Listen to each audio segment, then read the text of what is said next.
9 to 5 job, salary আসে but financial free হতে শেখায় না। তার 3টে কারণ হলো, প্রথম হচ্ছে time is a limited. Actually একটা মানুষের জীবনে সময় কিন্তু খুবই লিমিটেড, আর এই লিমিটেড টাইমে কাজ করার জন্য মানুষের কিন্তু ইনকামটা আসে লিমিটেড। তাই তুমি লিমিটেড কাজ করছো, লিমিটেড ইনকাম।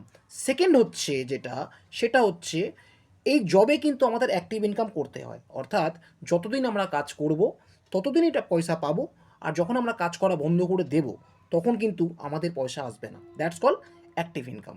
আর তৃতীয় হচ্ছে মুদ্রাস্ফীতি, অর্থাৎ জিনিসের দাম বৃদ্ধি। প্রতি বছর 7 থেকে 8% করে কিন্তু মুদ্রাস্ফীতি হচ্ছে, আর আমাদের স্যালারি বাড়ছে কত? Only 3 to 4%। দ্যাটস ওয়াই যত দিন যাচ্ছে আমরা স্যালারি পেলেও সেটা কিন্তু আমাদের অ্যাসেট তৈরি করছে না। তৈরি করছে কি? শুধুমাত্র নিডটা আমাদের পূরণ করছে। অ্যাসেট তৈরি করতে হলে আমাকে মাল্টিপল স্কিল ডেভেলপ করতে হবে, আর নিজেকে বিল্ড আপ করতে হবে, অ্যান্ড বিজনেস মাইন্ডসেট রাখতে হবে, বা মাল্টিপল কিছু ইনকাম সোর্স বানাতে হবে। একটা ইনকাম সোর্স থাকলে কখনো আমি লাইফে অ্যাসেট ক্রিয়েট করতে পারবো না।